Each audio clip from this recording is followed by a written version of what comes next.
Okay. Yes, we are recording nice and sweet and everything. Now I'm going to bring my guest in 2 seconds. Right, let me just line this all up, this whole journey that we're taking with about music. I can see my guest there smiling anyway. But listen, guys, just going to introduce things. First and foremost, this is myself, your host here, Roger Moore. I'm a guest on the Edge, not guest, I'm the Edge Show host who would like to do conversations with people within our community. I'm here to celebrate Black excellence.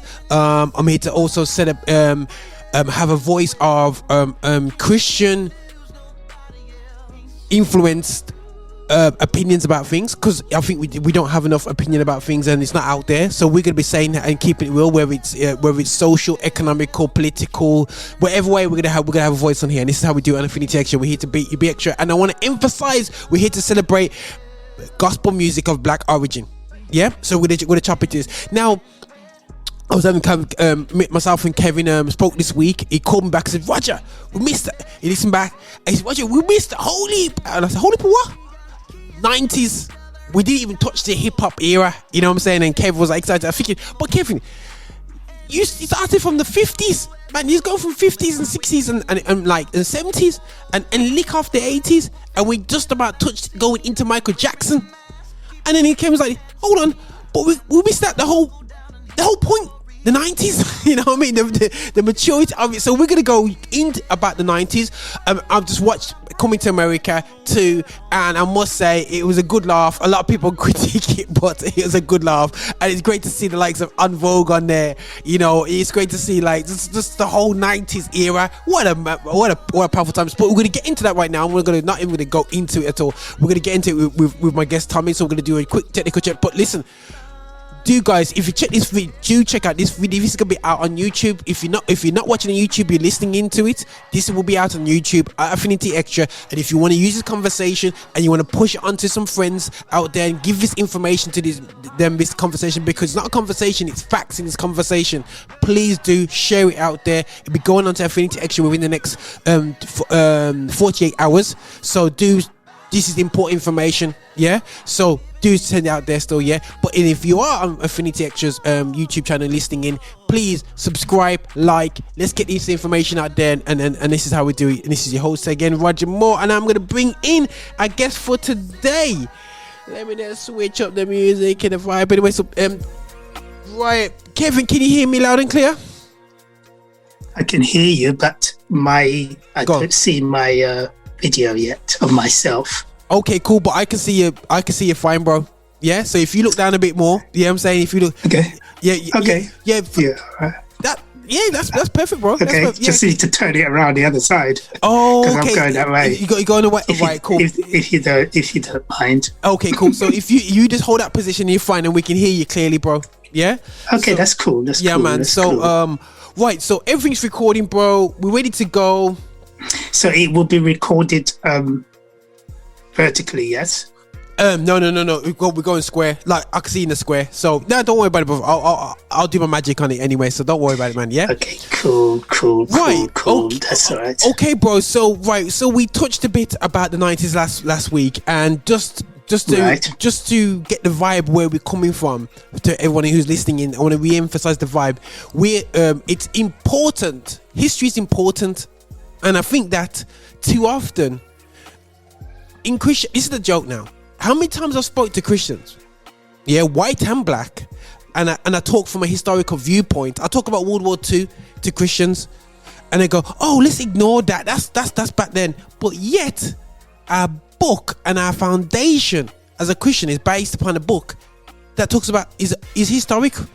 So how on earth can you talk about that you don't look in the past if you believe in a book that's biblical? It's historical facts. So the reality show is that history is important for a foundation today, and as Christians we should know it more than ever, because our book, the Bible, is not a fictitious Jack and Noir story. It is a factual historical book, and these events actually happen, and that's been backed up by world history.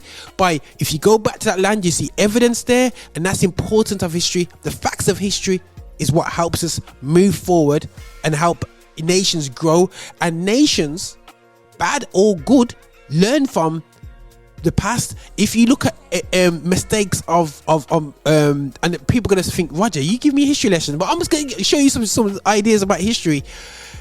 If people actually learn from history, if Hitler sat down there and watched Napoleon, do you think he would have made a mistake to go and be too stretched over Europe? No, but greed took him over. But if you actually looked in history and you looked at the mess up of Napoleon and actually going a step too far into Russia, again, he went a step too far. So it's amazing how they always talk about people's failures in history and say, yeah, history repeated itself. Yeah, and history is repeating itself in the UK when it comes to black music, Christian music specifically. We on Groundhog Day, we never seem to get it together. We don't believe in ourselves. So this is about us looking at history and not repeating the negative part of history, but the positive part of history. So, bro, I don't know if you say, Roger, you got it totally wrong, but hopefully I'll get an amen from you for a little speech up there, bro. Yes, that's right. That's right.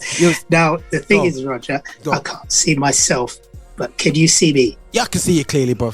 Yeah. Okay, so it's just a technical thing going on, so that's fine. Cool. All right. Yeah. Mm-hmm. So if you go off, bro, if you go off the screen, I'll say, yo, Kevin, move across a bit. You know what I mean? But you look fine, bro. Yeah, cool. Okay, go for it. Cool. Okay. So right, go for it, but bro, where do you want to do? You want to start off where you want to start off? You want to hit from the, because we did fly up into the 2000s, but do you want to really start of the game changing in the 90s? Now, I was beginning of the 90s. I was born 76, so I was 14 years old. I was in senior school. The kids, I was in a predominantly white school. When I say predominantly white, we're literally a white school. Only black guy in the year. And I was around Metallica fans. Metallica, they love their Freddie Mercury. With some Bilal, but sorry, I'm not allowed to say that on a Christian channel, am I?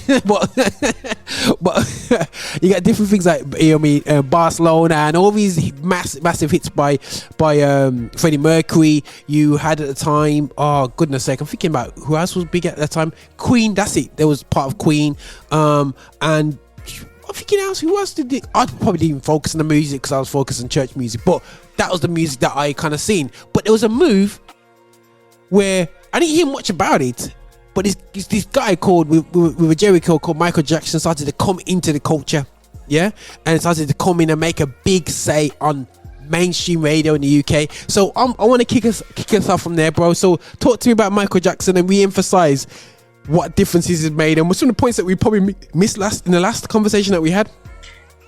Well, the thing about Michael Jackson really is that first of all, when he let's go back to the 80s and look at the Thriller album and the sort of precedent it set.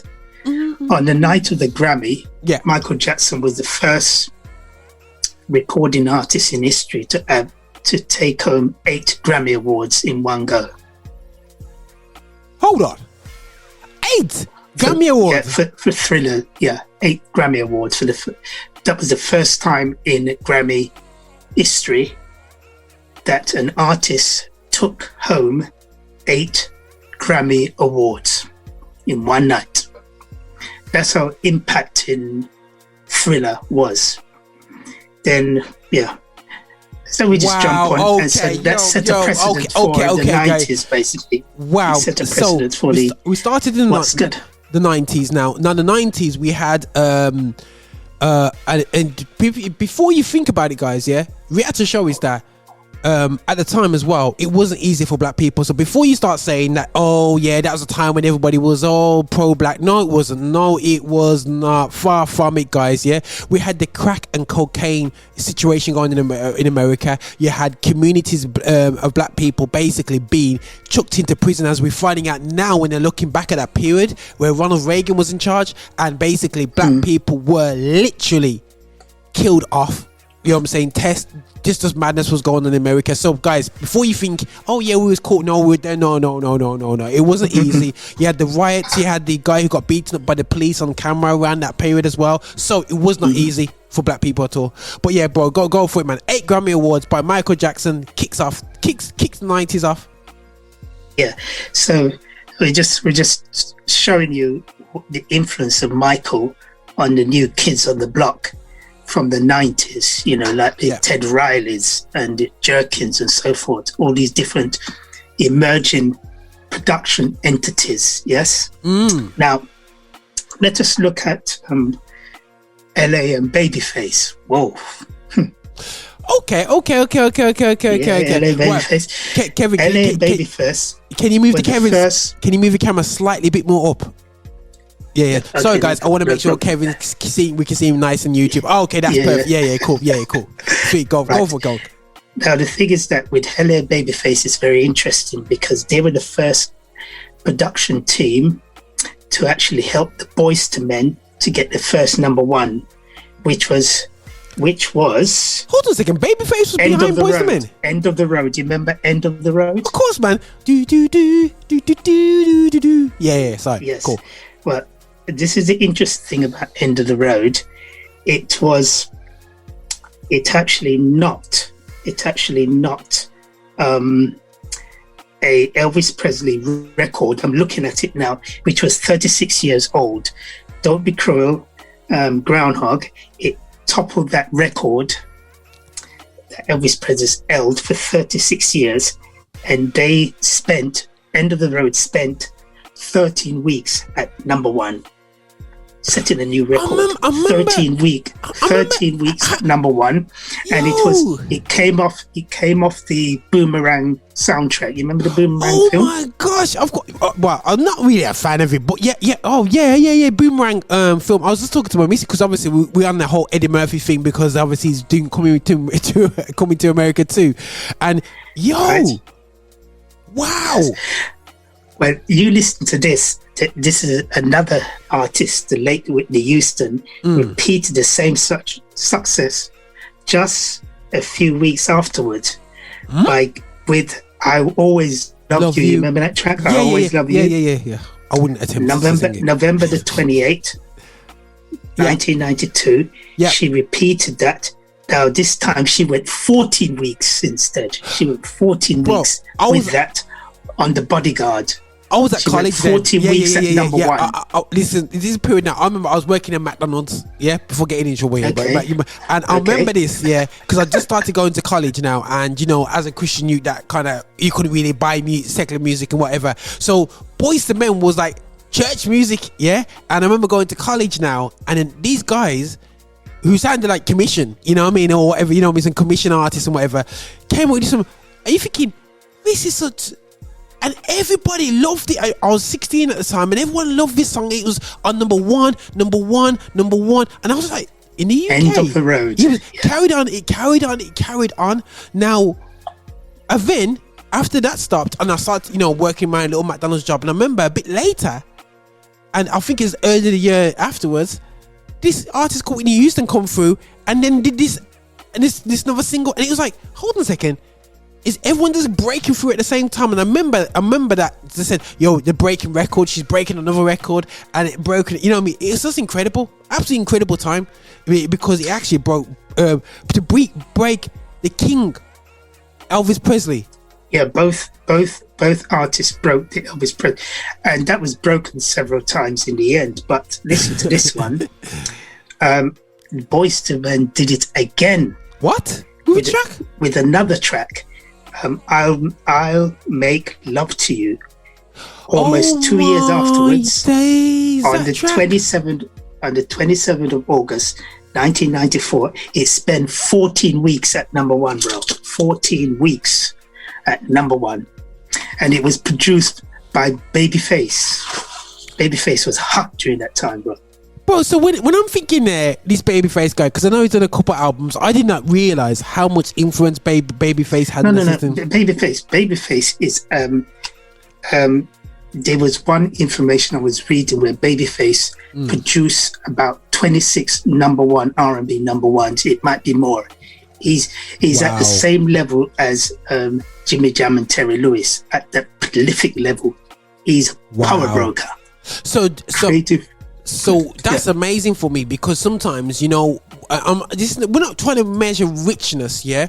But a lot of times, the people when they look into music business, they seem to think that, oh, I need to be in the forefront. I need to be singing the songs. But we have to show is if you can produce and write amazing music, yeah. You'll be in the business for a long time, bro. Listen, when you get the wrinkles, man, no one ain't seeing your wrinkles, mate. You know what I'm saying? They're just absorbing your hits. That's crazy, right, bro. That is crazy. So this is interesting as well. Go for it, brother. With Babyface, right about that time, with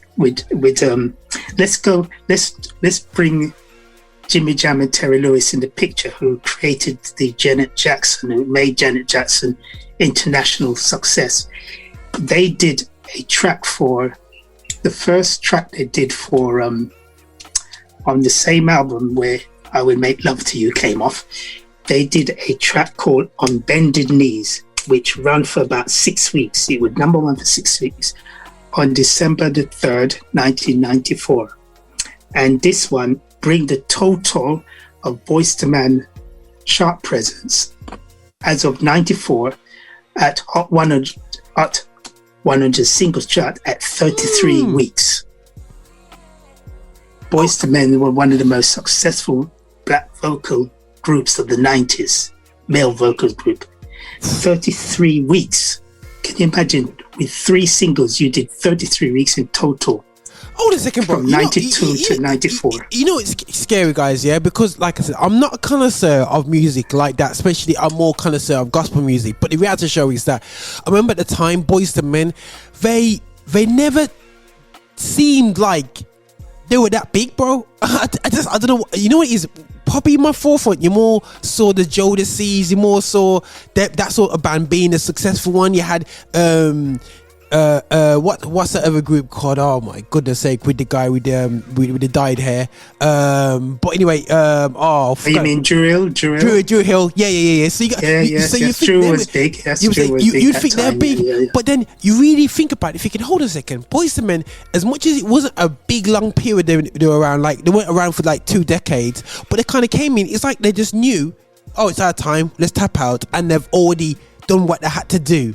And they never tried to drag it out because they never dragged it out. And you're thinking, wow, they knew when their time was over and they kind of walked away from it, yeah. But the thing is to think about, wow, do we look at Boyz II Men like that, bro? Like, do we talk about them? Well, the Boyz II Men was a group from Philadelphia, which, you know, Philadelphia is traditionally a place where you had Teddy Prendergast, the OJs and all of that come out from. Well, the OJs are not originally from Philadelphia, but that's where they got their fame, you know. Teddy Prendergast, Aaron Melvin and the Blue Notes. Wake Up Everybody is a original Aaron and Melvin and the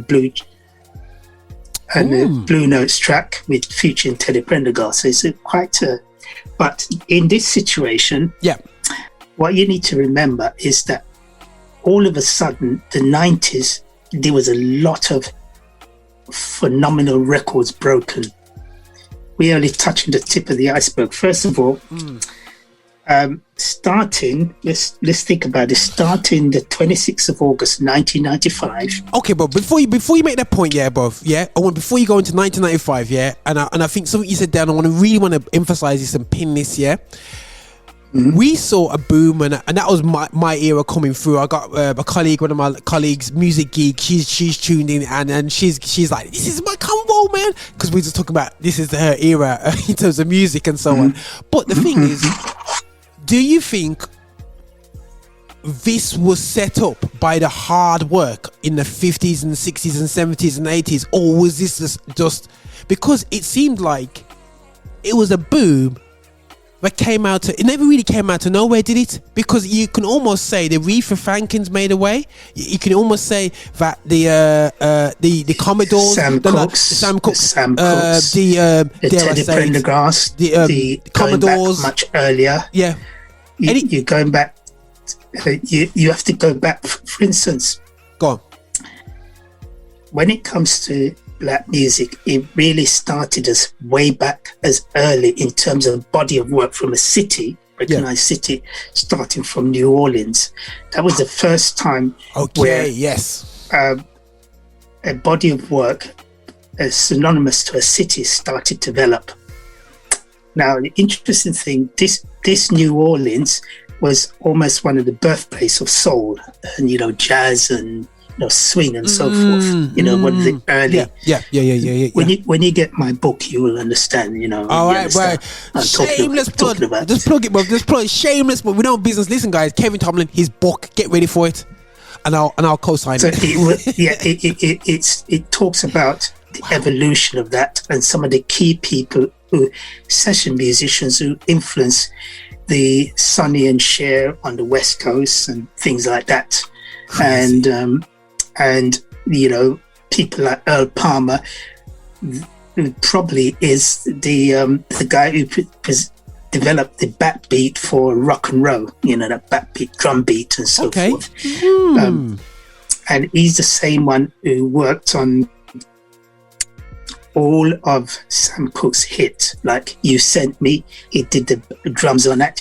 He did the drums on the first Mission Impossible soundtrack. He did the drums on that. So these guys have been influencing going through for decades. Because not only that, just want to let you know that Fats Domino was selling this at the same level as Elvis Presley during the 50s. Is it? Yeah. So Blacks has been behind the scene and been impacting for decades. So like the Frank Sinatra, because we didn't mention him. Yeah. Would you say that that the influence of our music kind of all over him as well? Oh yes, because you had Quincy Jones. Quincy Jones actually produced some of Frank Sinatra's stuff. He was his band leader at one time. Wow.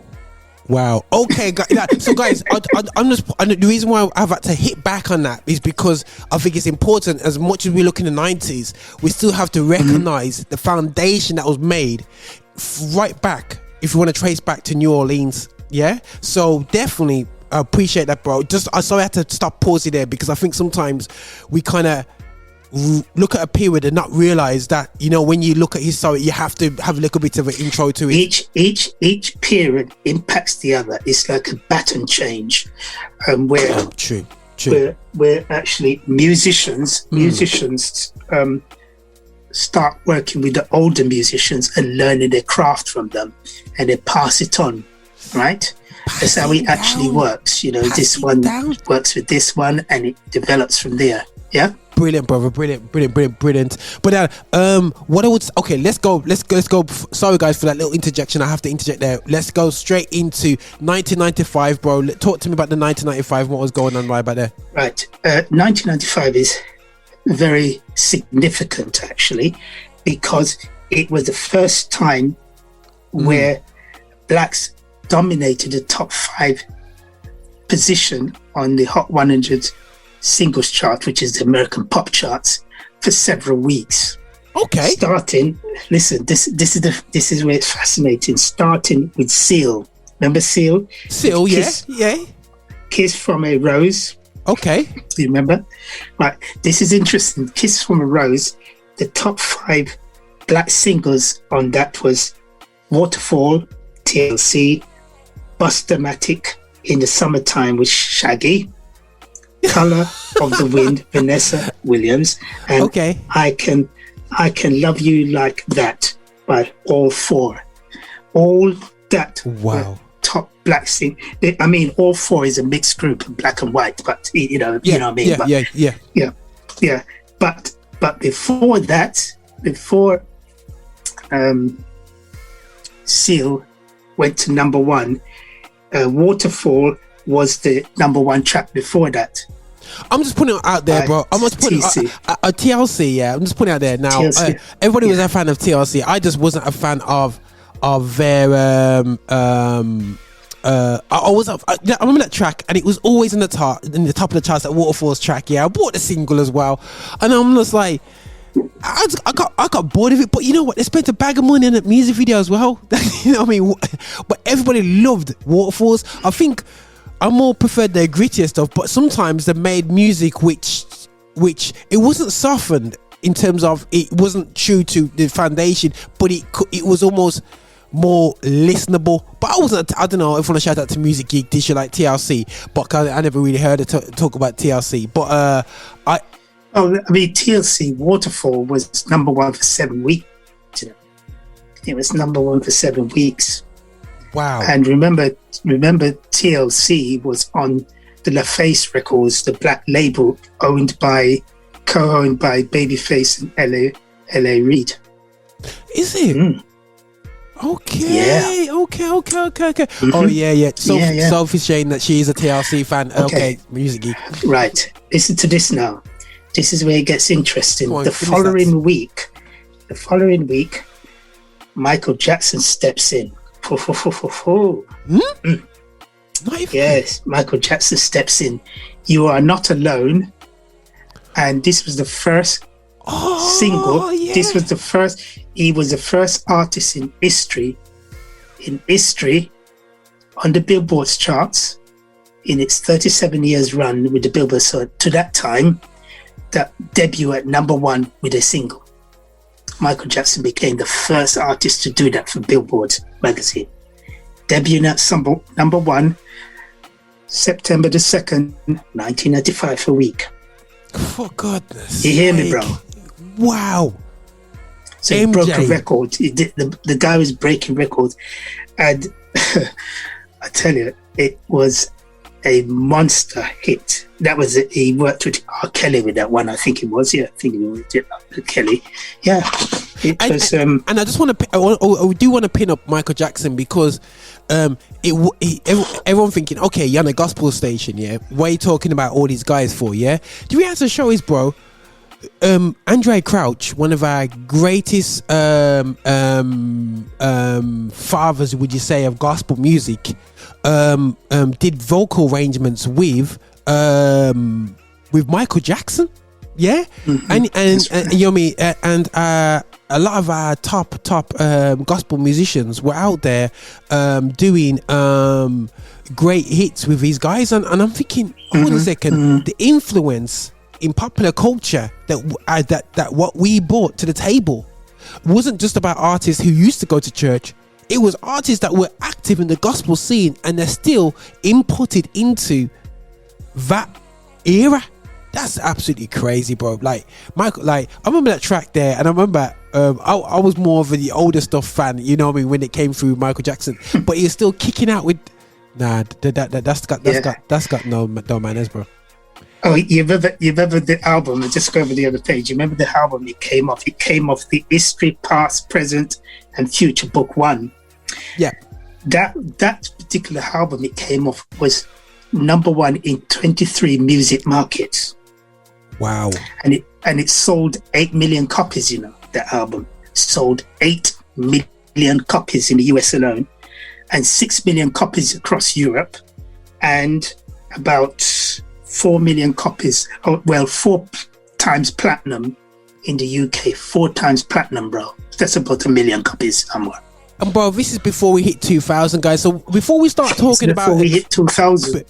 So basically, guys, this is me coming through, just about to go into university era, and literally my college years I spent not realizing the impact of black music and the game changing that we became hit every 6 months to literally a household names, you know what I mean, definitely out there.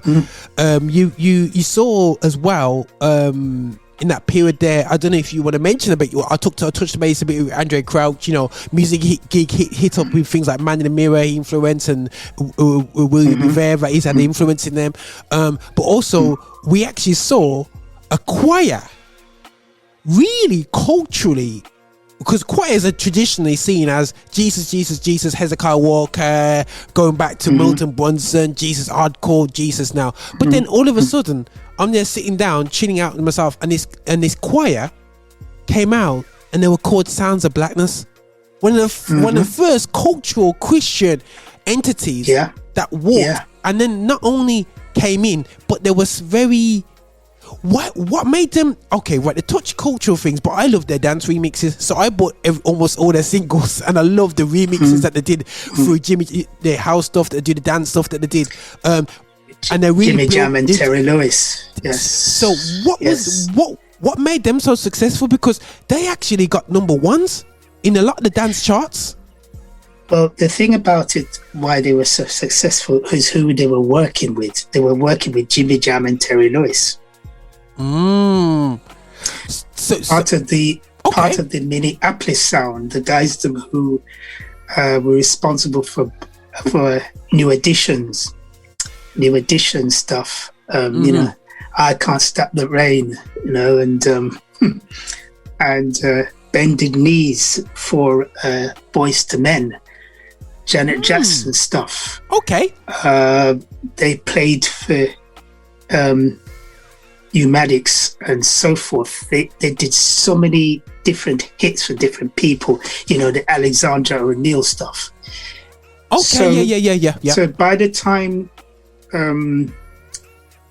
Sound of Blackness started to work with Jimmy Jam and Terry Lewis, they have developed a hit making formula, and the sound engineer was Steve Hodge, who was the same guy responsible for Second Time Around, and As the Beat Goes On. He's the same guy who worked with Jimmy Jam and Terry Lewis for 17 years to master their sound. So crazy. Yeah. So what can I say about Sound of Blackness? It was monster stuff. It was brilliant.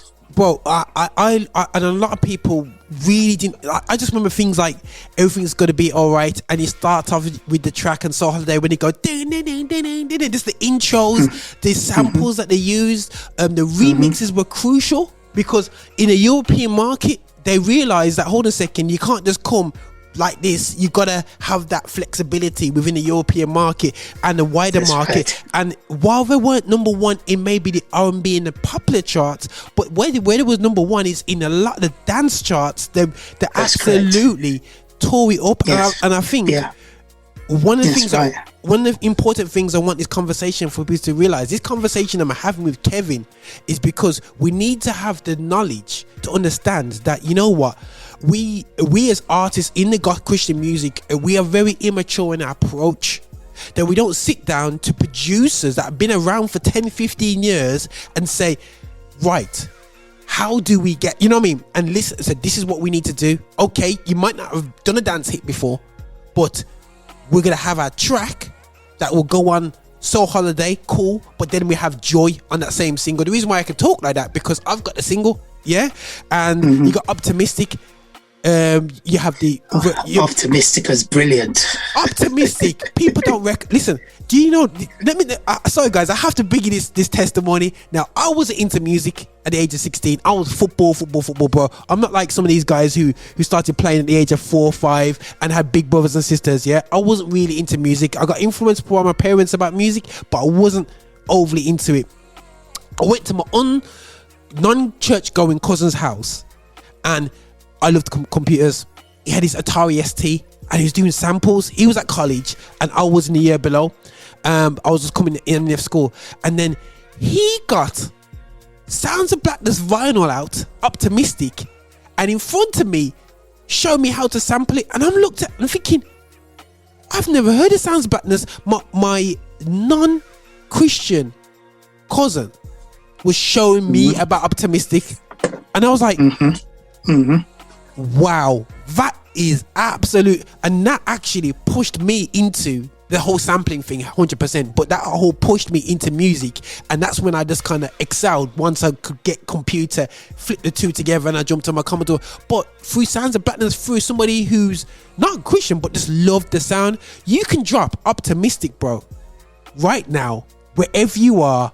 Don't care who you are, any DJ can play that track and everyone's nice, everyone loves it, bro, to this day. Yes.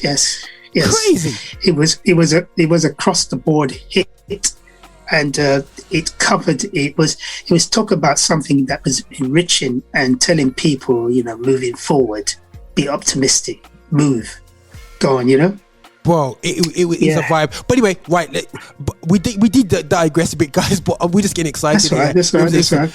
So we touched base about we're going into Michael Jackson stuff, bro. Just carry on from there, bro.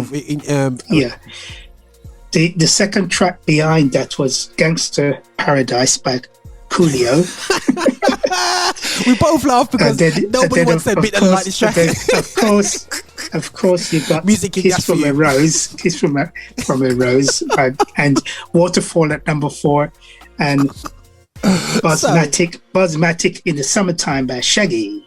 Buzzmatic at number 5. Is that Buzzmatic? Is that the Mr. Buzzmatic?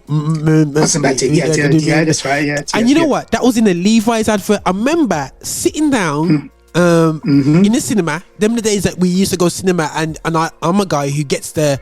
Not like normal folk.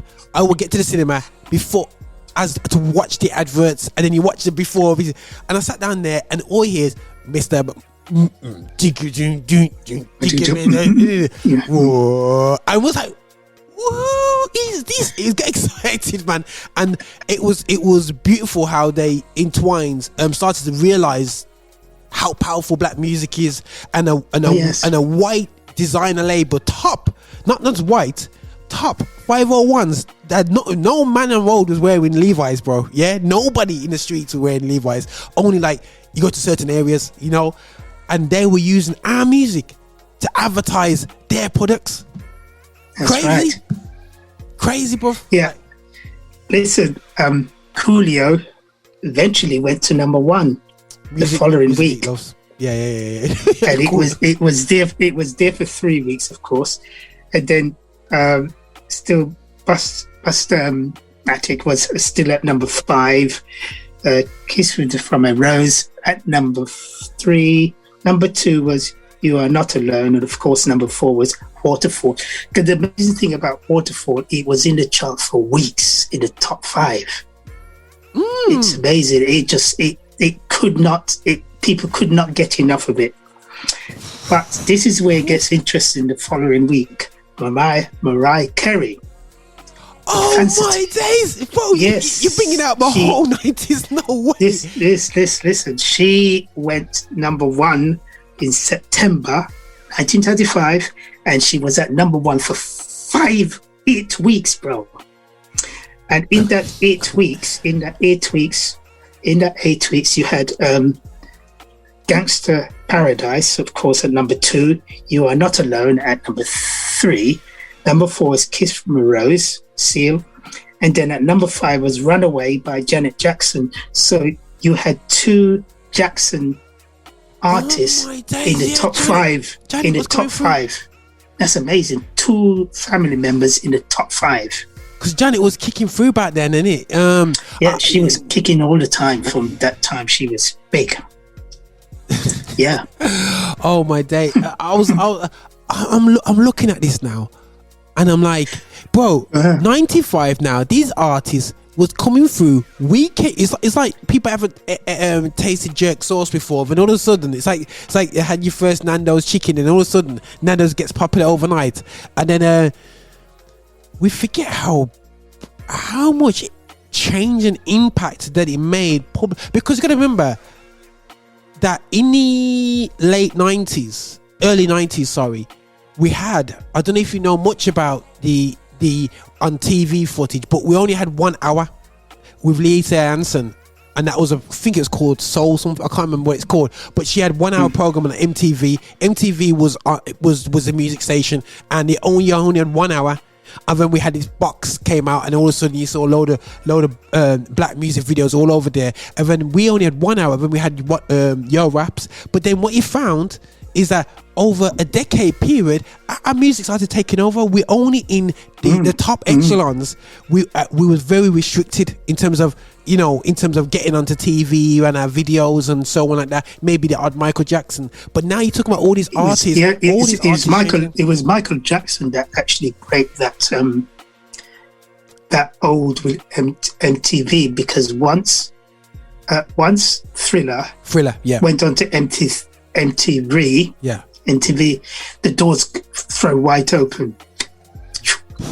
Bro, that video was video, and again, guys,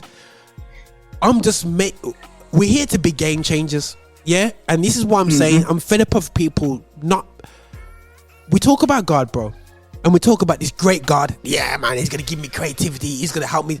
But the thing is, we have to realize that, you know what, we say we serve a great God, but yet, before we know it, bro, we can sing like this at the beginning of our careers. We come up with some R&B, gospel, whatever we want to do, but all of a sudden we conform in Christian music, in black music, and we try to be something that we're not, because we don't really believe in our own creativity and our own sound. But then what we're talking about right now, and I want to really get everyone to kind of really have a good look at themselves, going, hold on a second, I always use this phrase, real recognizes real.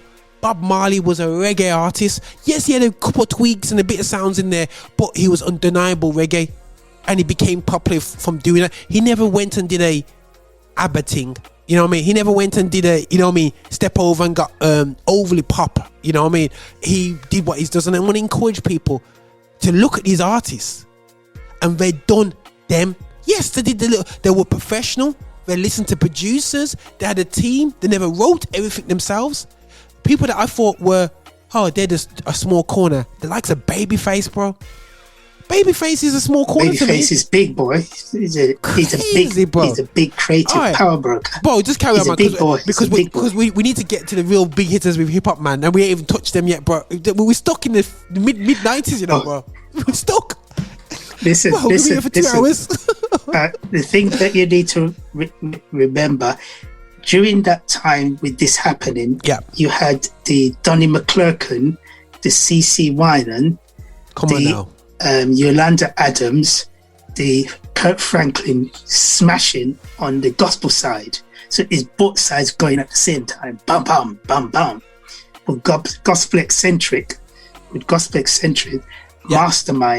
Well, Gospel Eccentric on the gospel side was the leading gospel label in the US, you know, the leading gospel label. And for 10 years, it sold over 10 million copies, 10 million, it grossed over 100 million in gross earnings before it was sold during the mid 2000.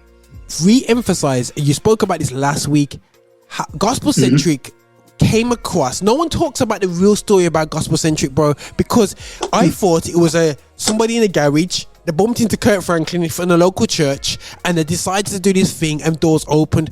But you exposed to me the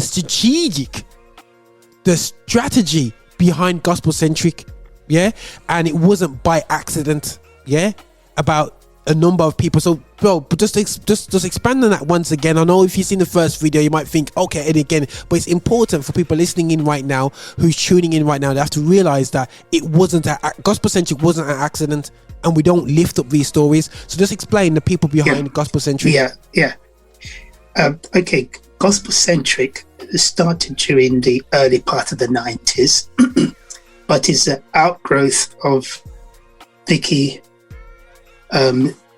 progress and development while working at RCA Record and learning for the former executives who were responsible for Elvis Presley, Harry Belafonte, Jim Reed, etc. You know, some of the major artists on the label at that time, right? And she learned, and she developed certain marketing skills, which was revolutionary to gospel.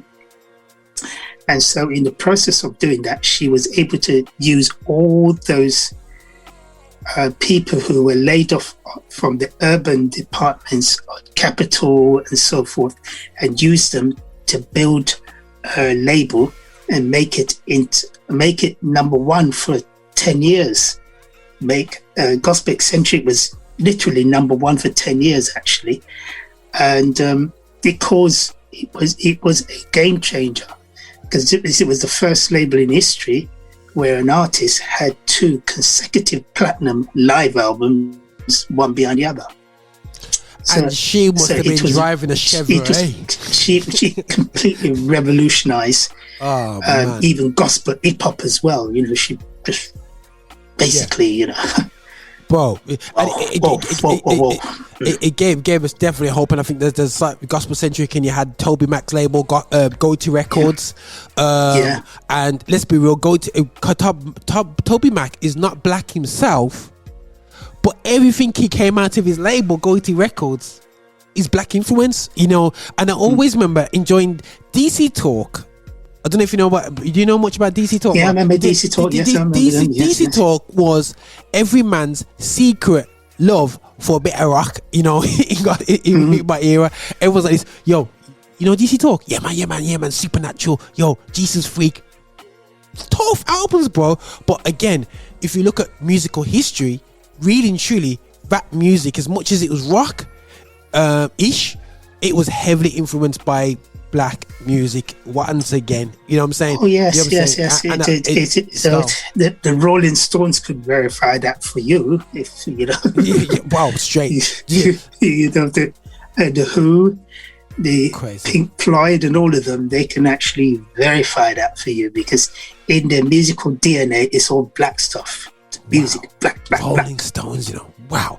But okay, black. Right, bro. Talk to me now. So we what about artists? Because I know there's artists that I would call them the church artists that went out, not church artists, but like really impacted. They always do the Jesus tracks on the albums, like Stormzy invented it. No, he didn't. I remember listening to Blackstreet's album, where you get likes of Teddy Riley, obviously Behind Guy as well, and whatsoever. You got likes of Teddy Riley, Blackstreet. You got likes of Jodeci, Cut Close, SWV, Jade, all these groups. You know what I'm saying? Sisters with Voices, SWV, BWB, yes. Brownstone and all of them, yes. Brownstone. Oh yes. The thing about it, what's going to be challenging with the 90s. So many things were happening. First of all, with the 90s, there were so many major black labels in action. You had Bad Boy Productions by P. Diddy. Yeah. You had Perspective Records by Jimmy Jam and Terry Lewis. You had LA and Babyface with the La Face Records. Yeah. You had Uptown Records. Yeah. Which had Mary J. Blige on it. The 411 and all of them, and Def Jam with LA Cool J, all of those were exploding at the same time.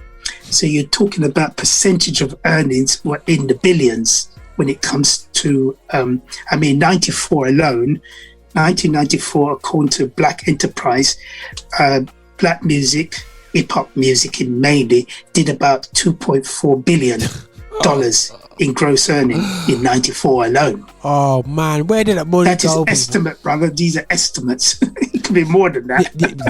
Bro, this is where, you know, again, this all happened in the 90s. This is all the 90s. This is all the 90s. A generation ago.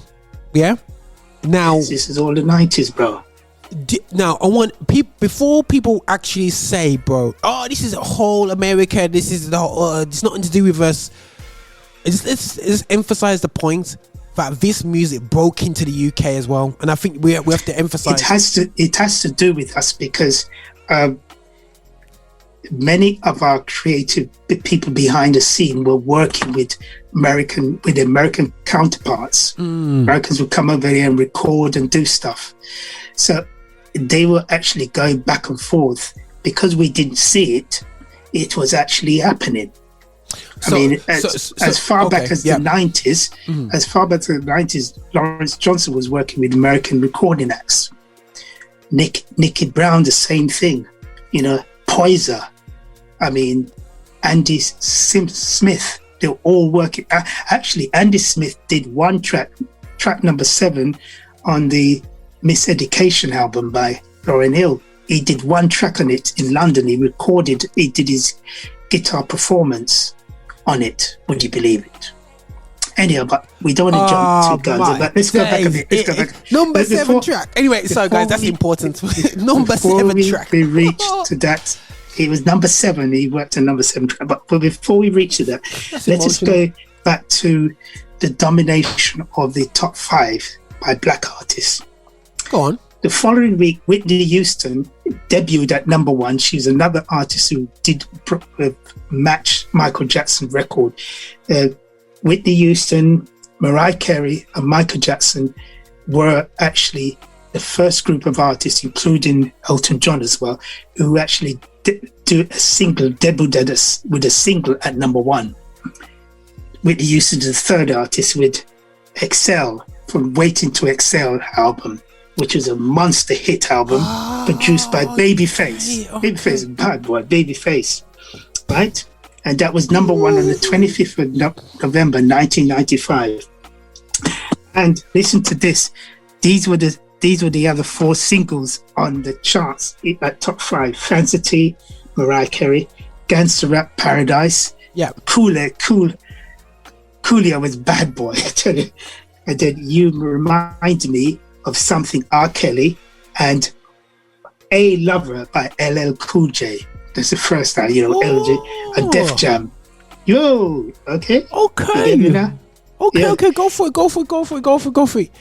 Okay, and then the following week, Mariah Carey and Boyz II Men returned to the top with One Sweet Day, which was number one for 16 weeks, bro. 16 weeks. Bro. Yo, guys, this is not numbers that we're doing today. These are numbers that are real numbers. These are people buying. These are real numbers. These are real you can singles. check they're real numbers. I'm not creating numbers out of the wind. These are numbers I've researched. I've checked. Billboard. I've got the books at home. And I do my research. I do my research. Yeah. And on top of that, this is interesting. What fascinates me more is Gangsta Rap Paradise was number one was in the top 5 for weeks, right? So that's what amazes me. And listen, this top 5 run from August to November. Right? It run right until the end of the year. From August right to the end of the year, where black artists were dominating the top 5 on the Hot 100 charts. This is history, bro. This has never happened before. Wow. And the joke is, guys, we're the minority in both England and in the US. Yeah. And this is where we defy logic creatively. Bro, we just defy it. Bro. We've got to salute us, and this is us, and it's a particular this is not to dug down what's happening in Afrobeats right now, bro. Yeah, but the reality show is that the top music of black origin, which has historically made winged. In the next 10 years, that's going to change because I believe Afrobeats will fly off the handle. But you have to say the Americas, the slave babies, or literally the slave generation, the slave generation people. We have produced artists from a minority perspective, an oppressed perspective.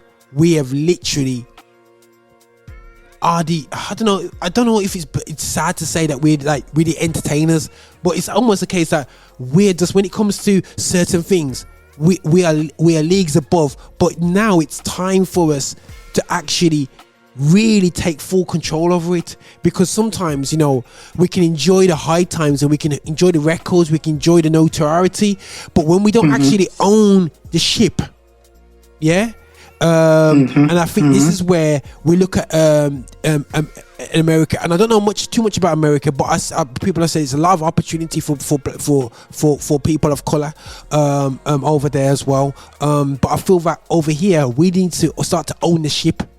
The moment we start to own the ship, we can maximize on peaks, because I don't want to miss the point that we've had people influencing popular music from the UK who are from the local church near you, and they have influence, and they might just come to church and sit next to you. But we need to not just lift up people as an individual and say these amazing, follow them, but we need to own these ships, these published houses. And this is where we have to really step up and learn from history and learn from our mistakes, because I believe, bro, that in the 90s a lot of our people became successful and they were performing with these massive artists. Now, you ever even mentioned too tough about Prince? He was a bit popular, wasn't it, bro? He was slightly popular. You know what I'm saying? Look, bro. Prince has to be a different radio program. Gosh. Look, bro. Prince is a totally different subject altogether. Wow. What I'm talking about with you is just tip of the iceberg to do with the 90s. But we didn't really get to finish the 80s in particular, if we wanted to be honest about it. But it's just one of those things. We always can go back and look at the different production teams that emerge out of the 80s. You know what I mean? So the production teams now, bro. Let's look at it, and I want us to critically look at this now. And you as a historian, we in 2020 now. 20 years after, 25 years, 20 years after the impact of these labels, I saw these labels go. These labels, watching their stories, watching P Diddy's story, watching how they had to develop, and I learned from that. And I was trying to do my thing over here, doing that. Are them labels still here today, or have they been basically bought out and gone? Well, okay, let me tell you the labels that are still here. Bad Boy Production is still here, but it does a lot of other. It does a lot of other business activity. P. Diddy has diversified himself into fashion and so forth. And which other label is still around? That's a very good question. Some of them are just imprints at the moment. Quincy Jones still owned his Quest label, which is interesting. That started in 1980 with Give Me the Night by George Benson. That was the first album that came out of the Quincy Jones label, Give Me the Night, which was won 3 Grammy Awards as well, and it was number one. Not bad. It was a million seller.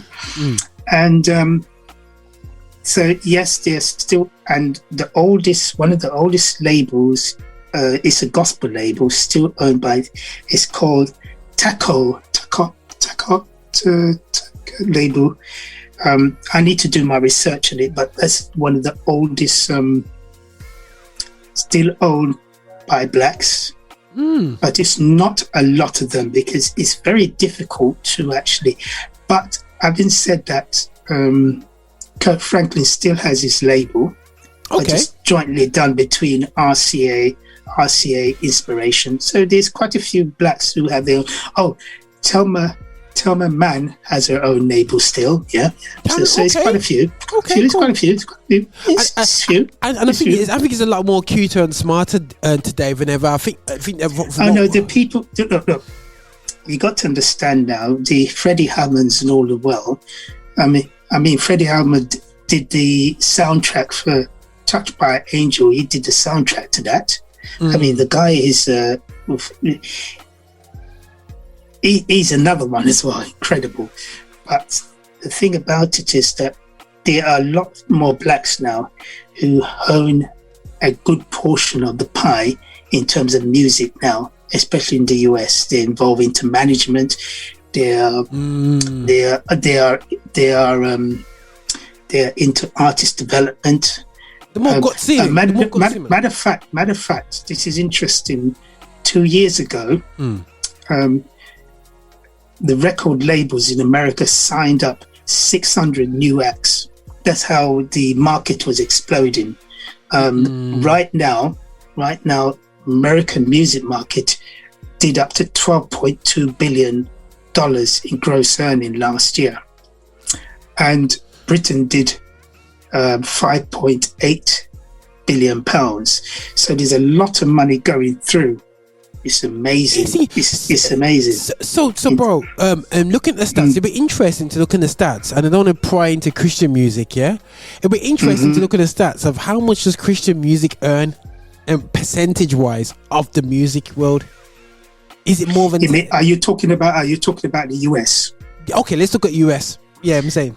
Well, US is a different ball game because on average, the gospel music industry sector usually does about $500 million on average.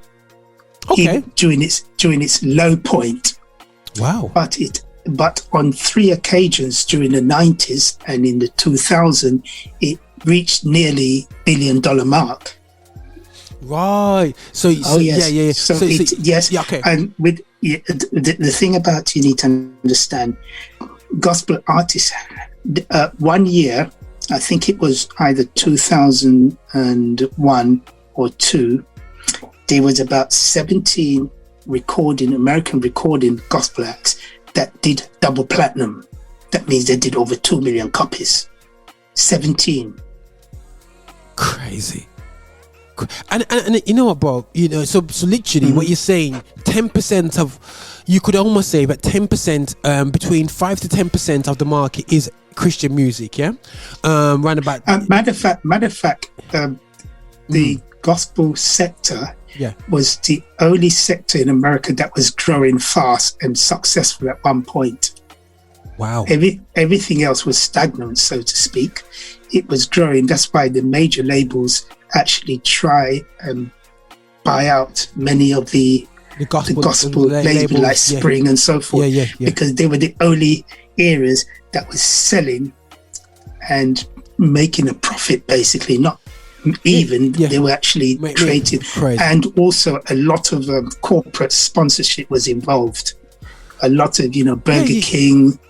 And so forth, all sponsored. You're saying that gospel concert. You're saying like that's normal, and I think that this is what we need to look into. This is what we fail in the UK to do. Yeah, is understand the corporate element of our next level of success, and it's very important. The impatience that we have with GMIA, with all these different entities out there. Let's get things going. We're going stop. Look at how we cannot do what we were doing before COVID. It still will not be. Governor B, you're still not going to be successful. So and so, you're not going to be successful, not because you're bad people or not because you're bad artists. Have we really grasped the level of business that we need to do it? You talk about why isn't McDonald's sponsoring GL Live? Why isn't McDonald's getting involved in these? Why, bro? I remember approaching. I used to run a magazine, and in my magazine, Gospel magazine, one of the biggest people I was chasing was J2O and Schlur, to see if they would sponsor in the magazine. And in the UK, for almost, because I saw in America, when you went and watched the black station BET, they had a Sprite advert for black people, so they'll be dancing and whatsoever.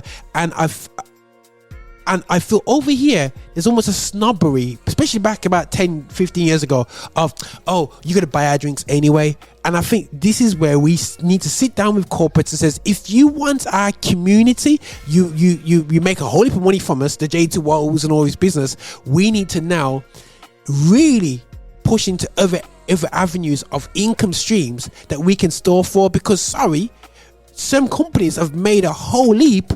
Like far as concerned, Nando's make a whole heap of our people on a Sunday. On a Sunday, where do you want to meet everyone?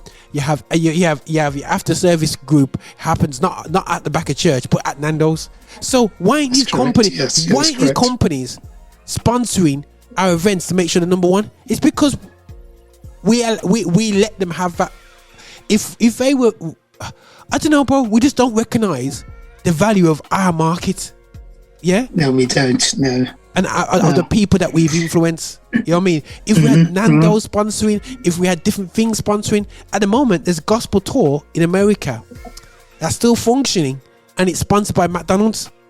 I don't know if you've seen it. Yeah, and Southwest Airlines, all these major corporate entities do gospel sponsorships. Disney, all of them, yeah.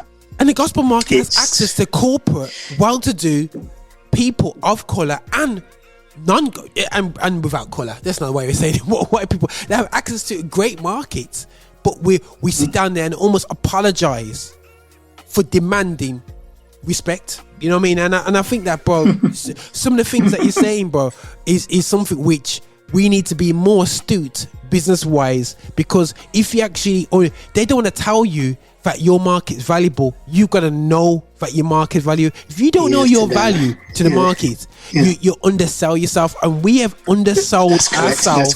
That's correct. As people thinking, Roger, why are you getting so emotional about this? Because I seen them. We undersell ourselves. We're the one who does cheap sessioning. Yeah, let's be real. We cheap session. we do £50 sessions with big artists, but yet they're getting bag of money behind us because we don't know the value of who we are and what we're doing. We don't know the value of our ability. Well, if a artist call you to do a session and you've had a track record already of producing high quality vocal tracks, yeah, before, it is time that you tell him, they're not going to be embarrassed if you told them that my price is so and so, because they know that you can actually deliver the goods. Yeah, that's why they're calling you to the table.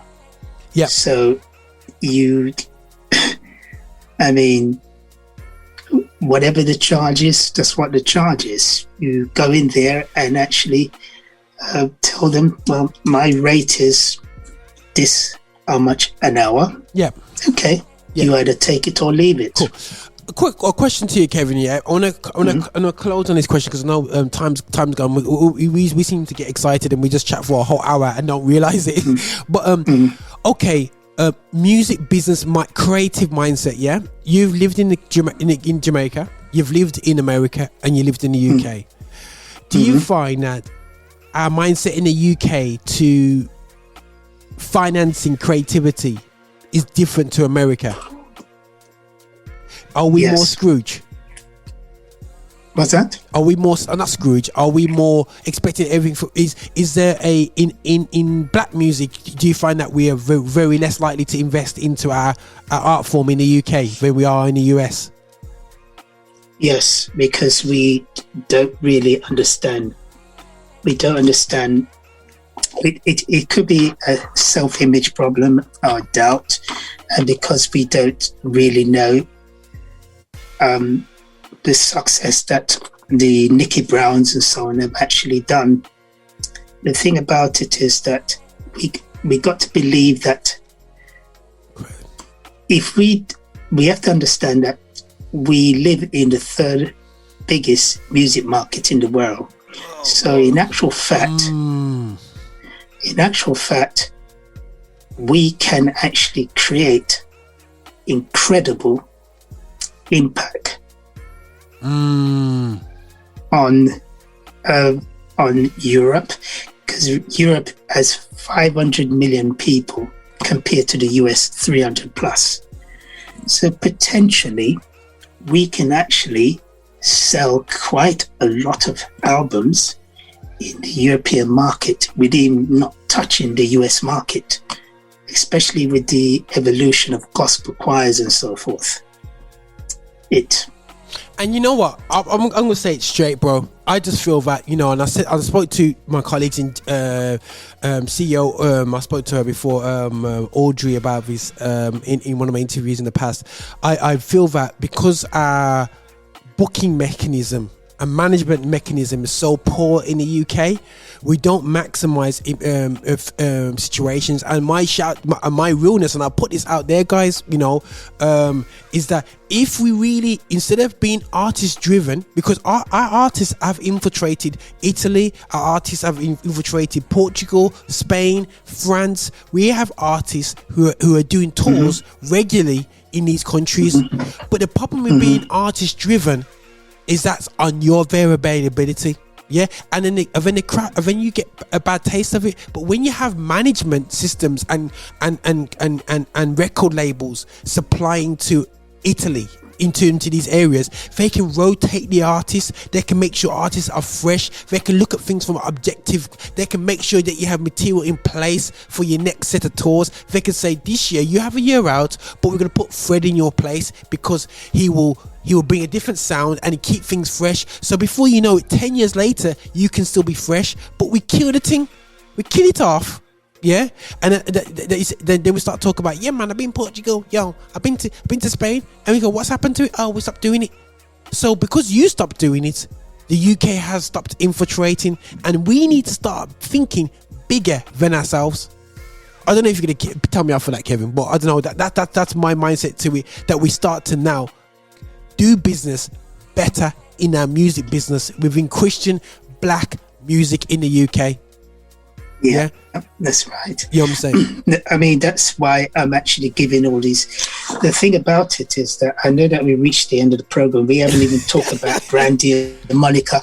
We haven't talked about Tony Braxton. We haven't talked about Lauryn Hill, and we haven't talked about P Diddy's Bad Boy production and its impact. So we'll have to leave it to.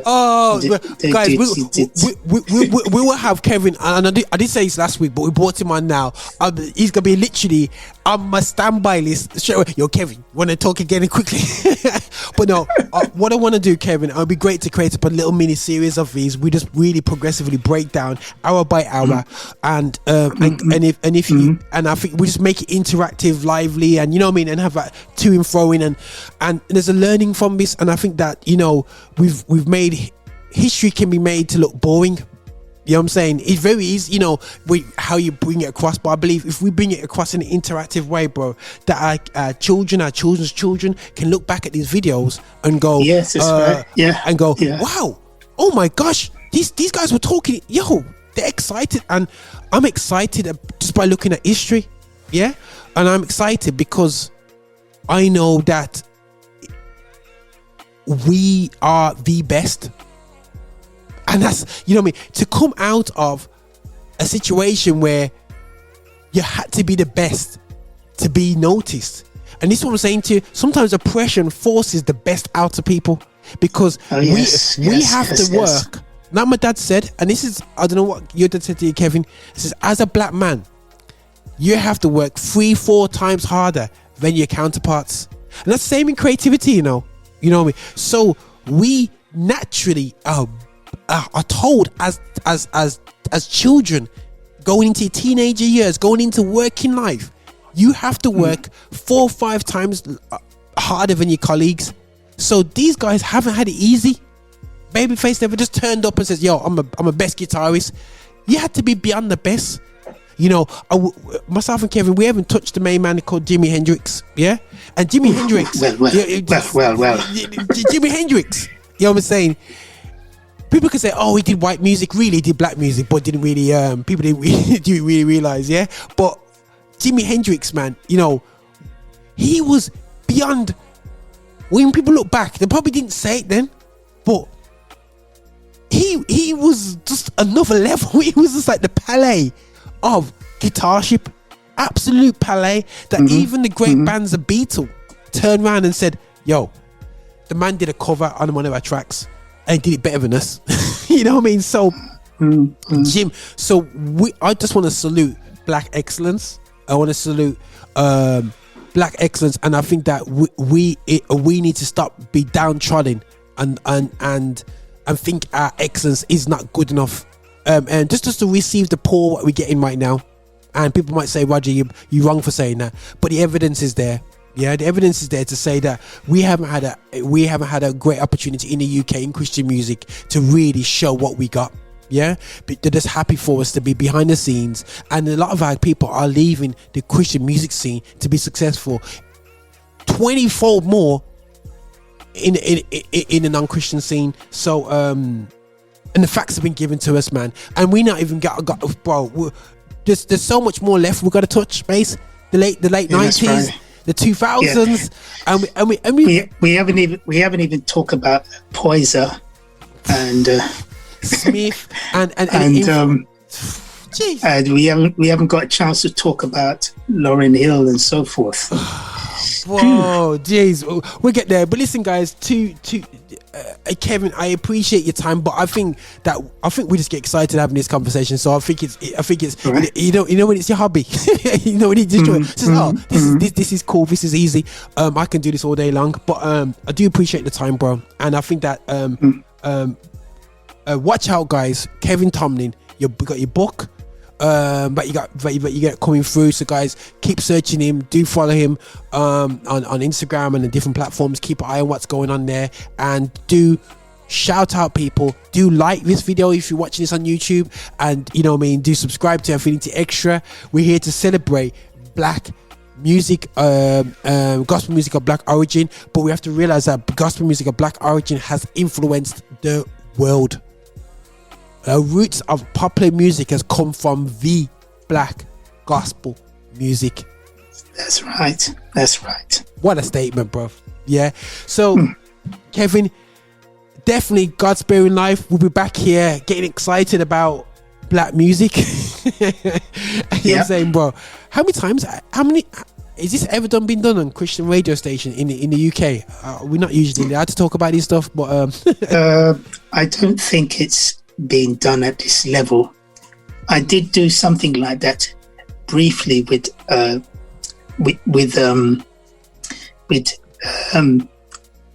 Dave P. Oh yeah, I've got I did some recordings. I have to actually send them over if I get a chance and let you listen to them. If I can actually find if I can actually find it, you know. That's no problem, bro. But listen, I see you gotta get moving now, bro, and we're gonna get moving as well. But listen, bro. Again, thanks again for jumping in. And what I would say, bro, we'll touch base again, bro. So listen, guys, thanks for Kevin. And thanks again, brother. For your time and your efforts, man, and your diligence, man. Take care, brother. Take care. Bless you. All right, guys, that was Kevin, man. He's just had to finish off on this conversation. Really appreciate his time and efforts. Looking into black history and gospel music and all that, man, and really want to salute what he's done, and we're going to be going into more stuff in the future.